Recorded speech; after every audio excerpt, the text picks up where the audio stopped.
Absolutely.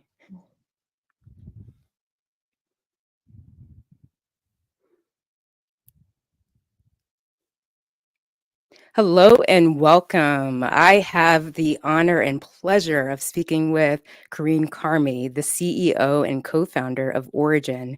And Carine, I want to get right into this 2024 pelvic health study. Um, I just a little background on why this speaks to me so importantly. As you know, a lot of our work is really bringing rehab therapy services in the hospital after birth, after major pelvic surgery like a hysterectomy, like an endometriosis surgery, all of those major surgeries that impact function. The same way someone after a knee replacement, after a hip replacement, after a shoulder surgery. Kareen, I have walked around with patients in the hospital after a shoulder surgery, and yet I could not get a physical therapy evaluation order to treat someone after a C-section. And when I read the first statistic in this Origin Pelvic Health Study, 83% of women my age, 18 to 59, experience one pelvic health symptom in the past year. 79% of women who had a baby in the past 5 years say their symptoms, pelvic health symptoms, negatively impacted their lives. What was the driver behind this study? What made you do it? Yeah. Well, first of all, thank you so much for having me. It is an honor and a privilege to be speaking with you. This work you're doing is so incredibly important. And I think, the driving force is exactly what you said. Women are not getting the care that they need, and the prevalence of these issues is actually far greater than anyone has ever appreciated. And so I think our historic understanding was that, 1 in 3 women maybe had pelvic floor dysfunction. It was somewhere in that 1 in 3 or 1 in 4 range, depending on who you asked. And as we start to talk to patients, I mean, from your practice, and we see this with our patients all the time, not only is it much higher in terms of that prevalence of symptoms and experience, it's actually that the number of issues folks are having at the same time is on average 5. So it's not an isolated, I'm just leaking. It's maybe I'm leaking and I have painful sex, or I also have low back pain. And so all of these issues combined are creating what we perceive as really a public health issue. It's an epidemic that has been lurking in the shadows, that we were whispering about because no one wants to talk about sex or private parts. But truly, these are, fundamental healthcare issues. And we know, and that when they go unaddressed, it can lead to far worse outcomes for folks through every stage of life.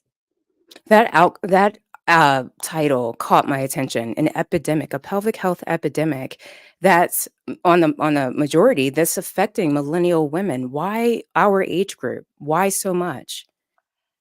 Yeah, there's a lot of questions that I was thinking about, and we didn't get to go into the data, specifically as the why. But what we did see was that historically, folks would think about pelvic health dysfunction as something that impacted women as they age. You're going through perimenopause or menopause, and your muscles are weakening, and maybe any injuries you had from birth, or just from aging are now getting exacerbated. We also know that as we age, issues like incontinence can become far greater.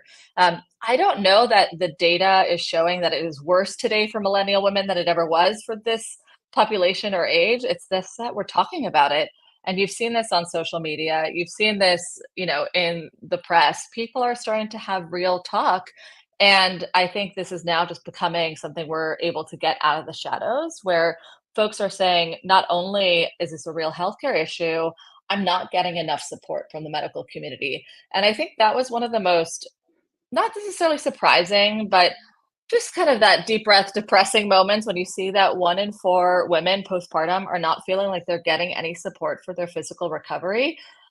It's probably even more than that if you actually think about what does support mean and what should we set the bar to. But I think it's that millennials in general are setting a higher expectation of the medical community, and in the absence of that, they're sometimes actually turning to other solutions that may or may not be effective or may or may not have positive health outcomes.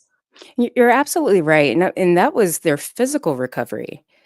So there was some Exactly. expectation of how they would function sometime after birth, and they weren't getting that expectation met. And that was surprising to you as well? Yeah, I mean, I think that is that brute force awakening. I recently had a baby myself, and she's now almost 17 months, and I had the most amazing labor and delivery experience. Like, I was in this beautiful room. We had a view of downtown and the Hollywood Hills, and like this is just whatever. It's Cedar-Sinai, and we got a great space. And then you give birth, and all of a sudden you move to the closet, right? You're like, okay, my husband no longer has a place to sit, barely. I'm not getting the care. I'm figuring out how to just be a new mother. And there was zero conversation at Cedar-Sinai, one of the best health institutions in the country, about my physical recovery. And I knew to ask and I knew what to kind of seek for myself. But um, if you don't have that information and you don't have that network built in for support, I mean, you've seen this better than most. I had a vaginal birth. It was pretty uneventful. Imagine if you have a C-section or if you have, complications. Not only is there the long-term rehab that all of us need, but you actually have a shorter-term rehab situation that's far more acute that is overlooked, and it's wild. We're living in the Stone Ages over here. You're so right. And when you say a shorter term rehab, I want to make sure that even the audience viewing this later understands what you mean.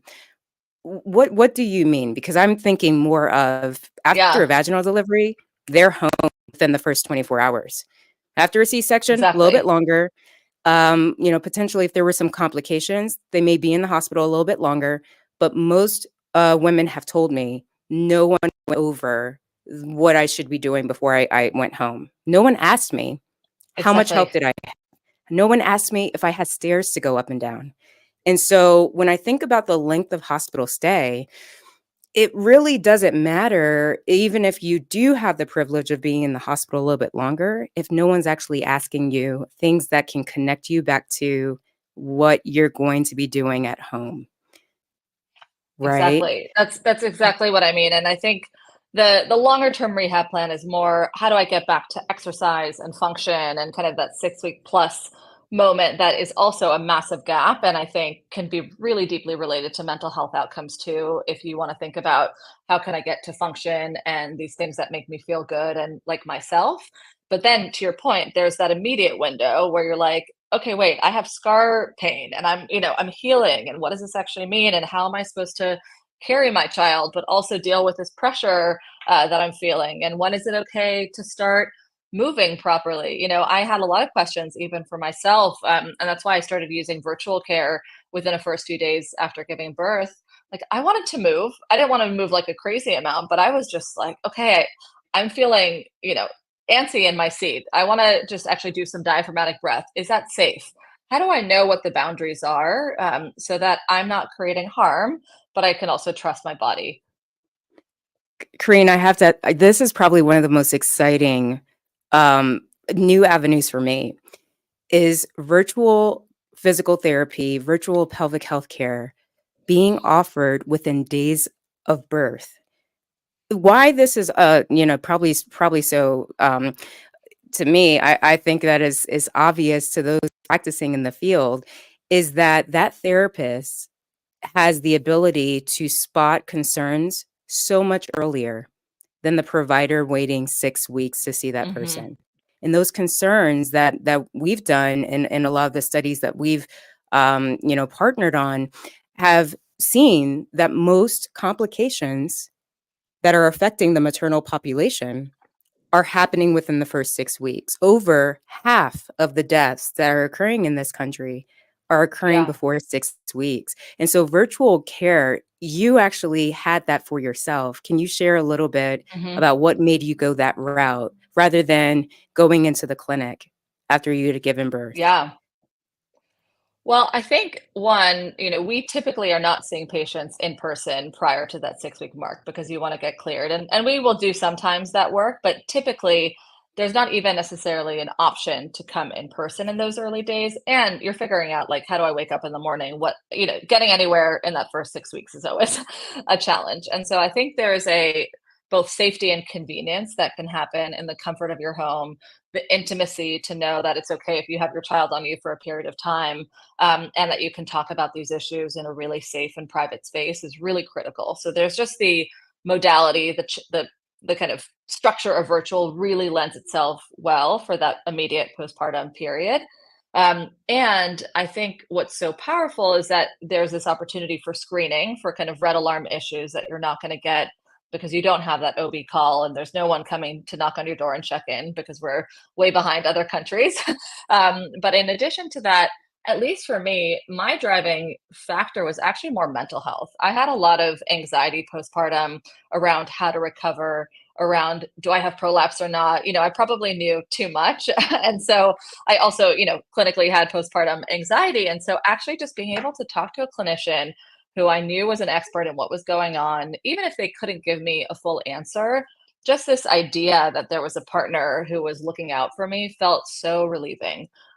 Whereas I think if you don't have that, you're in this vacuum. And I think other providers can offer parts of this care. So postpartum doulas can be really supportive, don't obviously have the same medical training. And so there's that gap. I think lactation consultants often fill in this gap too and can often, support on some of that, red alarm issues. But PTs are so uniquely suited to support the mother with their own physical recovery. And I'll note, I'm not a PT. I was an early patient, years prior, but I'm just obsessed with and so inspired by this therapy and, these practitioners, you and everyone on our team, the deepest level of expertise in the female body in function and this balance between what I think we view as traditional healthcare, like the red alarm issues, but also, functional and wellness healthcare, which is so critical to our mental health and to how we live in the world.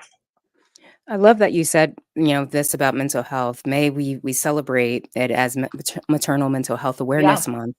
And a lot of the work that I'm really excited about what Origin is doing is this really highlighting that. I am a consumer, an avid consumer of your blog. There's so many just real issues that Origin covers. It's an incredible read. I have to just recommend that if you're looking for blog content that's really getting deep into issues that are more just than, the pelvic healthcare issues that we think about, but really mental health, just family dynamics, all of those things. Your blog content, I have to say, has really changed the way I've been approaching the early work that we're doing. Is that it's not this biomechanical, how would I evaluate how you're moving, robotic type of treatment and care that we traditionally see, with a lot of post orthopedic rehab. And I do make references to that. But a lot of what we're doing with individuals after birth, so early on after their experience, whether it was traumatic or whether it was a beautiful experience, is really taking into account the mental health piece. And I want Yeah. to get a little bit into the work that Origin is doing because you're offering virtual care in all 50 states. Hmm. That's amazing. That's so accessible for Thank you. people who are not ready to leave their home and leave kind of that comfort and that nest, where they're bonding with their newborn.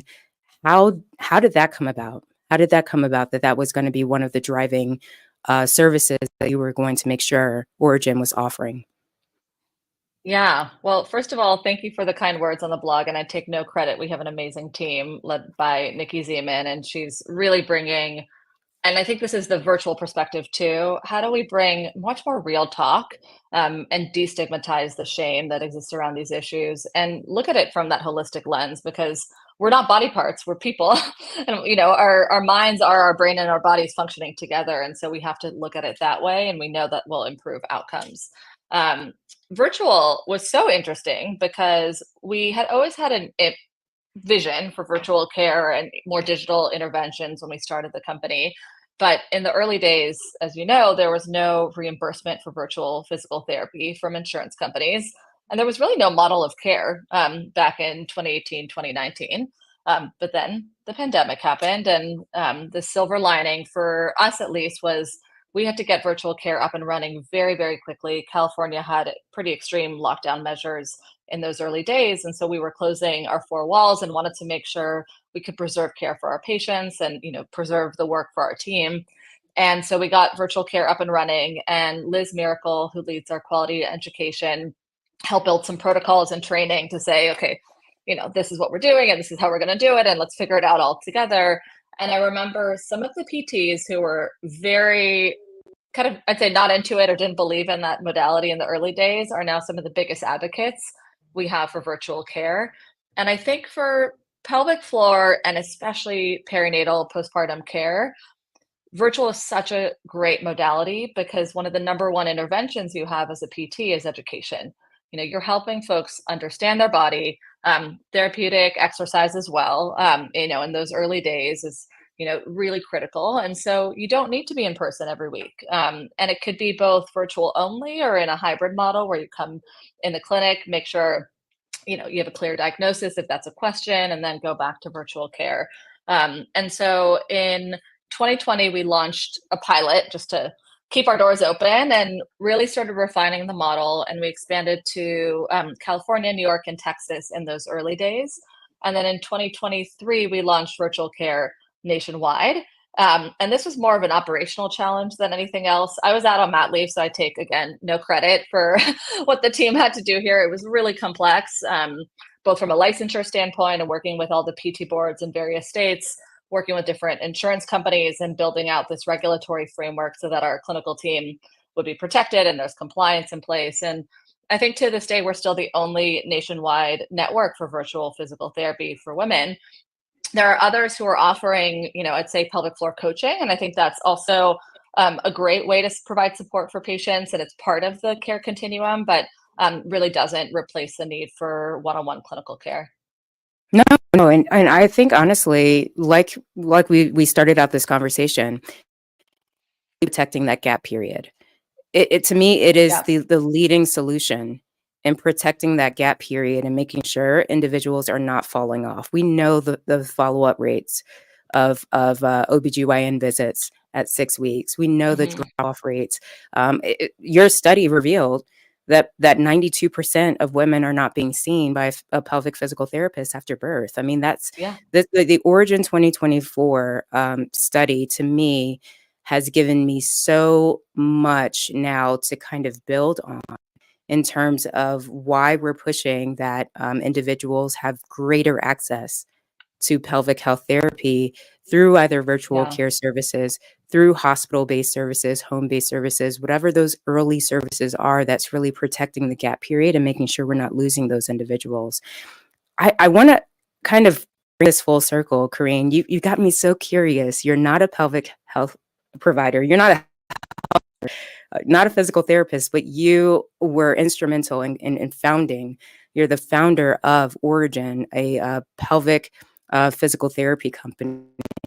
Why that? Why this area of healthcare? Why healthcare in general? What's your story? Yeah, I feel so lucky to be in this space and to work with, the most brilliant practitioners all over the country now. It feels like such a gift. Had you asked me, 15 years ago if this would have been my calling, I'd be like, what are you talking about? And what is your pelvic floor? So, I think in some ways it helps because I think so many of our patients are like me, like we're just learning out about our bodies. And I had a, more traditional career. I had been working in healthcare and technology for over 15 years before I started working on Origin, and I had seen from different aspects of the industry how to drive change, both within the system and outside the system.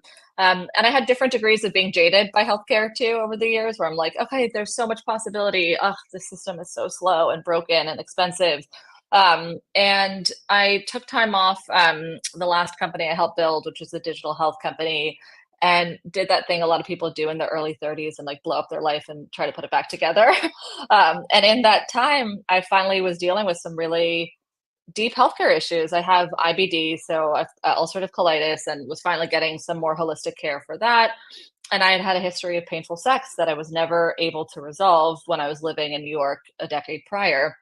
And so my now co-founder was a patient at a local clinic in LA called Bebe Physical Therapy. And Bebe PT was one of the only in-network practices in Southern California. And it was bustling. It was on the second story of a strip mall above a Chinese restaurant where the guys were smoking cigarettes all the time, and it was wafting in, and the carpets were dirty. And I was like, what's going on here? There's a 6-week wait list and we're in LA. Like, I don't understand, what is this? And we started getting care, and after 2 sessions, what I thought was a life diagnosis of, painful sex I had a name for what was happening. I had a plan of care. And I realized, it wasn't the biopsy that I had had years prior. It's like, okay, let's learn how to connect our body. Let's learn how to breathe properly. Let's use dilators. And it was, although I didn't feel better on day one, just such a sigh of relief to know that we could heal this. And so, just kismet, started talking to the practice owner. She was in the midst of transitioning out of clinical care, and they were figuring out what was going to happen. And Nona and I said, like, we can't, like, Bebe has to stay open. What are we going to do? Like, let's just start talking about this. And that was the beginning of Origin. And so we got to partner with that clinical team. And for me, both my parents are small business owners, and I have a lot of deep value and respect for the hustle that it takes to run a small business, like keep a door open. And I think for us, our vision is not just about increasing access to patients, but how can we change what this industry looks like? Because look, we're not perfect and we still take insurance. And so we're still stuck by many of the challenges of that. But we will not see the level of change and access growth and PT growth in pelvic floor if we don't create a more sustainable model that has a little bit more of a balance for clinicians. And so really thinking about how we partner with local leaders and empower them with some of the back end technology and systems and other pieces of the business so that they can focus on what they do super well. So we're still ironing it out. We're in our early days. I joke, but I'm like, it's amazing. And I'm so honored that we've had such a big impact in such a short period of time in terms of our scale. And it makes me infuriated that this is, that this is where we're at right now, that like how we became so fast. I'm like, we gotta level up this whole industry and make sure that there's more funding, more access, more payer coverage. Because 40 million plus people every year, women, people with vaginal anatomy, we haven't even talked about men. Like these issues are so pervasive, and it's going to take many, many innovators in the space to shift the curve. Carine, without like divulging kind of the back end conversations that you are having, what do you want to see, or where do you want to see Origin being in the next 5 years? Like what like really, I mean, you said the word infuriating, and all I can think of is what I heard was fuel for rockets. What I Yep. heard was this fuel for change. That's what I love, is that this passion that's driven your company to be the leading pelvic health in the country in that short of amount of time. You've got my attention. Oh, where are we going? Yeah. It's funny. I spend half my time really angry and the other half, inspired. And so you have to vacillate between these two. Otherwise it can, rocket fuel is a dangerous thing. But I think for us, it's all about access. So how do we increase access to care? And that includes both, one, getting better and more insurance coverage in more markets, opening more doors or partnering with local leaders who have amazing practices and bringing them into the fold, expanding virtual care. And what does it mean to get care virtually? We have our one-on-one model. What else can we do to support patients? Even our blog, like we have a couple 100,000 people on our website every month just getting information. And it's so critical because there's a lot of really good information on TikTok and there's some not great information on TikTok. So how do we get evidence-based information to people? And then I think for us on the policy side, we're in the early days of this, but there's some really big structural issues that I think we have to change. One is really thinking about the screening that is happening and how we can bring pelvic health screening to a similar place that mental health screening has gotten to, so that we're not waiting, years or decades to get care. How do we partner with folks like you and embed this care in the health system, where patients are expecting, that this is part of their plan of care? And also, how do we expand what types of patients get this care? I mean, we're not able to take Medicaid today because of the reimbursement structure. And so we have to think about how do we open up access beyond commercial payers and Medicare. And so for us, access is really our guiding light. And kind of there's a lot of different ways we can do that, obviously in partnership, because it's going to take a lot of support to get there. This study, the 2024 Origin Pelvic Health Study, was just eye-opening. I'm hoping to see so many more studies like that. I'm right there with you. I think that Medicaid being the biggest payer Yeah. is like that population. I'm seeing it time and time again. And the fact that you're willing to part, it's important, Karine, because we know in the hospital, they're not going to turn people away. If there is any indication that that person Mhm. go home and actually be worse off or be readmitted back to the hospital with a complication, to have some type of services that are available for that for those populations that are being treated, that are being covered through Medicaid services while they're in those institutions, makes so much sense. And it makes sense to offer and expand virtual pelvic health services within the first week, if we can, after Yeah. someone is home after a major pelvic surgery or a birth experience that they weren't expecting, right? Or even screen for their mental health and their pelvic health. Like that to me is Yeah. so exciting what Origin is doing. How can people support? What can we do? The people on, in the audience, the people who want to just jump in and say, oh my gosh, they're doing so much. How can I be involved in it? What would you say to people? Yeah. Well, first of all, thank you because we're going to need to partner to get this done. I think one, if there's anyone in the audience, within the health system that wants to think about partnership, we are already doing that in lots of different markets now, and really thinking about what that model is. And so, would love to have that conversation. Any researchers would love to have a conversation with you. We're not set up yet fully for full research partnership, but that's a really big goal of ours. We're sitting on so much data that could help inform how we both think about treatment models historically, but also innovate. And I think prove out and make this so obvious. Like we have to make these issues so painfully obvious that it feels like a public disservice that we're not there yet. And I think we're really close. And that was part of the study and our goals there. And if you're a practice owner or want to join our network, would love to hear from you. I think we're being really thoughtful about how we grow, and especially in today's market, but we really want to partner with incredible leaders in any way we can. And so if you have an idea that I haven't named, like obviously please reach out. And I think, Rebecca, I just want to add one thing to what you said around the postpartum experience. My dream is that we're actually starting when you're pregnant, because if the first time you heard about mental health and postpartum depression was after you gave birth, you would not be even in the right mind to think about that. We have to start these conversations when you're pregnant. And I think one of the protocols we're, investing in is really around labor and delivery prep. I didn't fully understand what it meant to push before I was in, you know, in care. And so pushing is lengthening, and just having a couple of those conversations with a physical therapist before you enter into a labor and delivery moment that is high stress or high stakes can be so helpful both physically and mentally, and can prime you to know, yeah, these are the 5 issues that if anything, feels funny or painful or challenging, this is why you would go to PT later. Even if it were just one appointment, I think we would see better outcomes. And so I'm really bullish about that. And we see a lot of our patients who work with us postpartum. They often start postpartum, and then if they have another kid, they come to us pregnant because they realize, oh, I could have actually been, or I would love to be preparing for labor and delivery in a different way.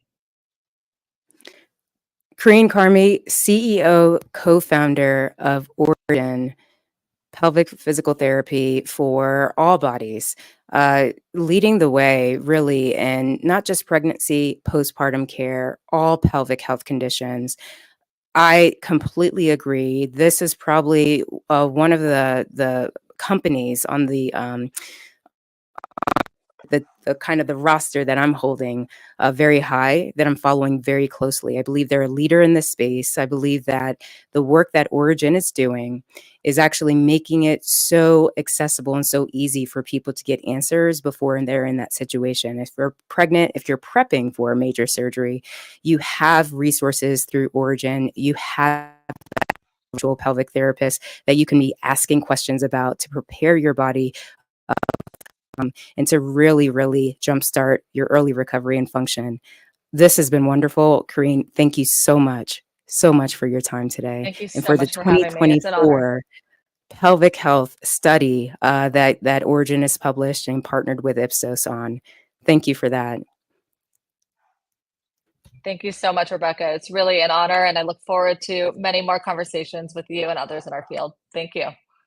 Completely agree. See you soon.